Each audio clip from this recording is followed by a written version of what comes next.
I remember seeing him in Manchester when he was, he must have been 20 plus stone, you know what I mean? He was on the beer, and you know what I mean? And we had a couple of mutual friends where we'd go in a pub, you know, and Tyson would be there and that, and he'd say, "Oh, I'm going in the gym next week, Rick," and you know, I used to think to him, "Tyson, I mean, you know, you're Manchester lad, met you and known you a while now, and we all love you to bits. You've done the country so massively proud, but looking at the size here, I just wanted him to be healthy. I just wanted him to get his life back on track. Never mind, you know, getting in the gym and being a champion again." I think, I mean, the size he was at, and I think Tyson would agree with me, and I'm not speaking out of tune here. I think the size of him, he was a heart attack waiting to happen. And yeah, I just to go from the Tyson Fury I used to see in Manchester knocking about, you know,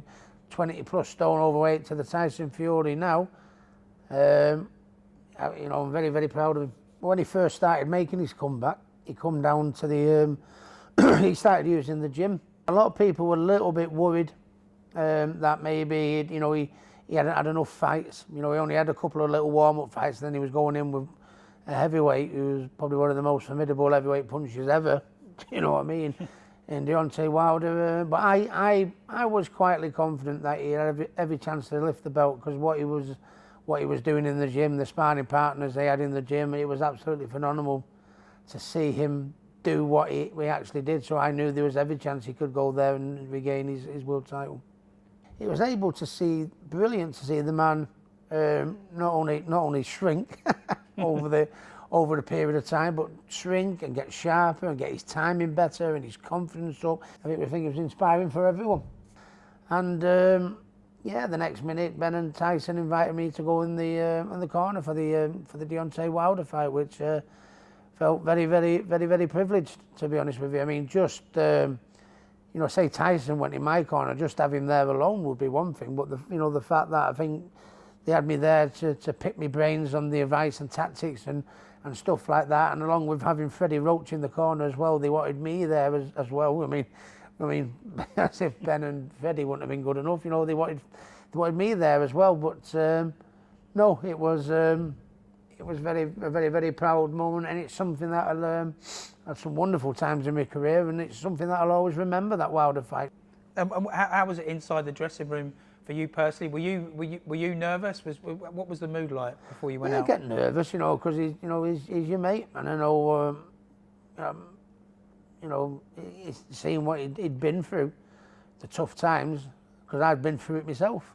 So nobody knows more than me what you go through and how tough it is, and to see what he'd come through, it was great to see him put the performance he did.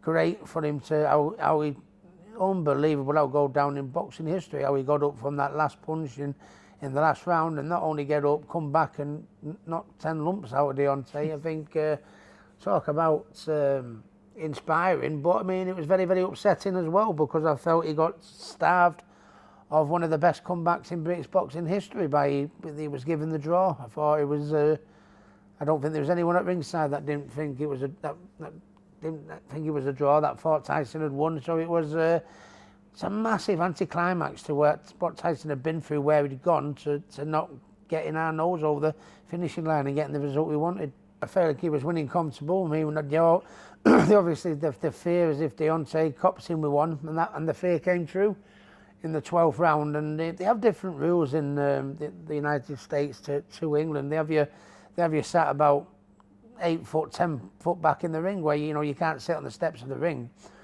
and you've got to stay sat down till you know till the bell goes. And but I was like, he went down in the corner and bang bang, so I stood up to see how he was, and Ben stood up with me, and this commissioner went, sit down man, so we sort of like, you know, give it a little bit of the two fingers tackle and said, excuse me, he was trying to look and make sure if our fighter's okay.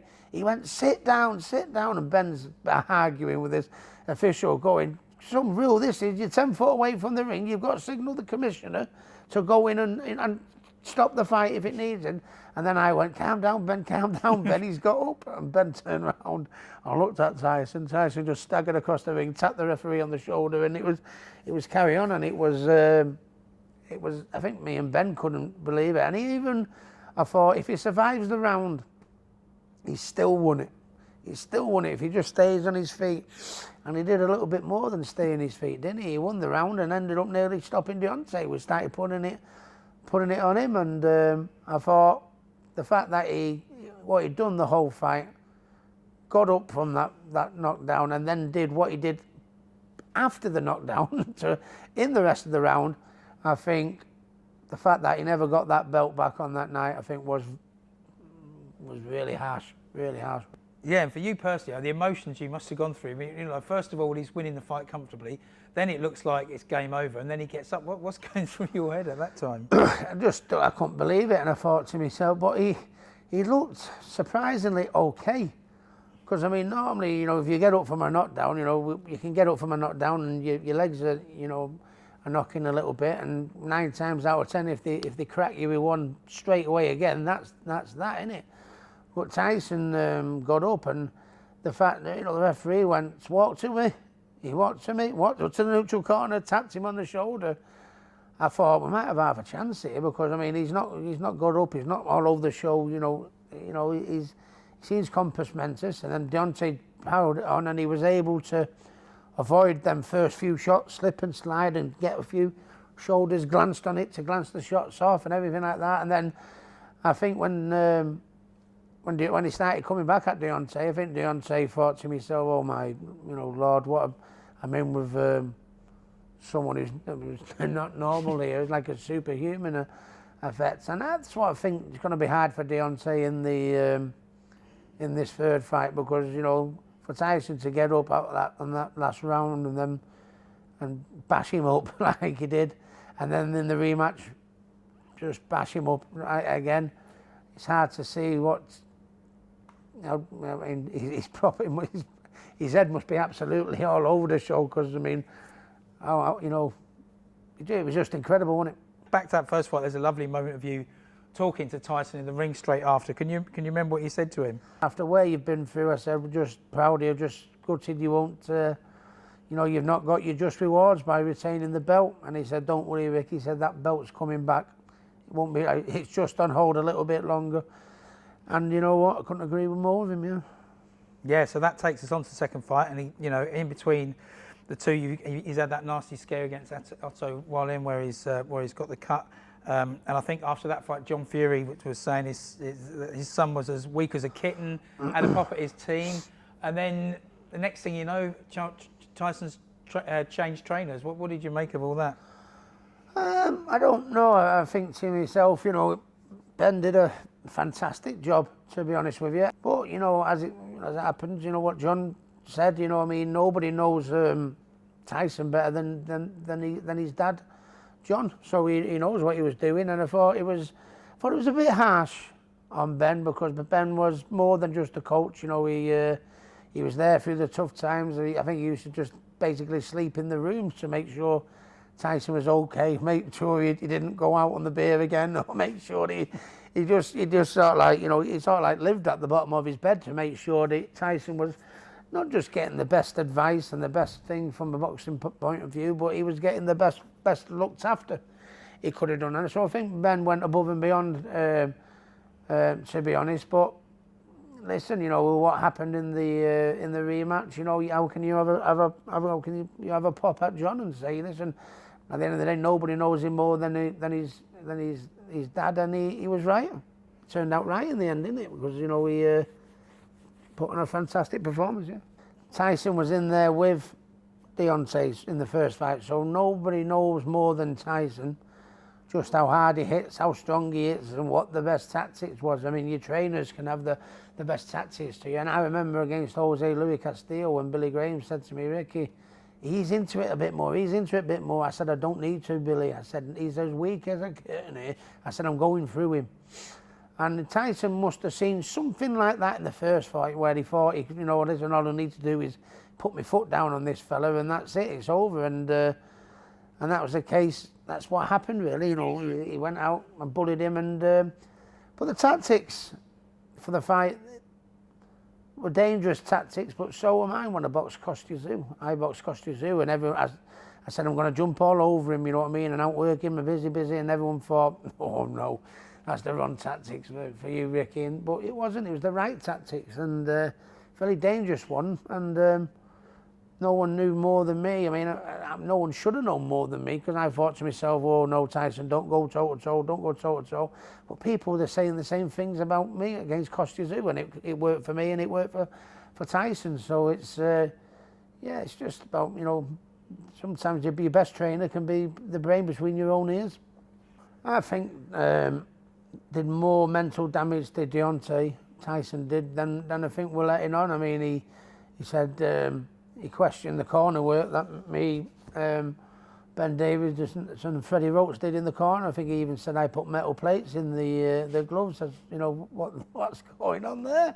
And Mark Breland, who's a former world champion in his own right, said he'd, I think he put something in his water. You know what I mean? It was just, some of the stuff that was coming out was just something that, you know, and I don't know if Deontay had mentally struggled with accepting. Don't forget, he was the destroyer, Deontay. He was knocking everyone out, destroying everyone, and then all of a sudden he got destroyed. No, but I mean, he's looking better on the pads now, and he's been warming up for the, you know, for the for the third fight. Yeah, looks like he's boxing a little bit more. He's thinking about his attacks a little bit more, and his placement of shots. So, you know, he might have mentally got himself back on track. I was just blown away from the statements that he was saying about myself, Mark Breland, and other things. I thought he you know, I thought he's struggling to come to terms with this defeat. Just finally, we're going into this trilogy fight. I think you've already answered it, but how do you see this going? Tyson's got to be very, very wary, because obviously one thing that Deontay has proved, certainly in the first fight, and even before the fight was mentioned, that he holds such murderous power, such punching power, and you know, Tyson knows that Deontay can knock him on his ass. So I think he's got to go in there and, you know, not a little bit gun-ho and a little bit overconfident. He's got to go in there, you know, like, this is the toughest opponent I've ever fought in my life. He's got to go in there with that attitude, no complacency. And I think if he does that, I think he'll do the same as he did in the last fight.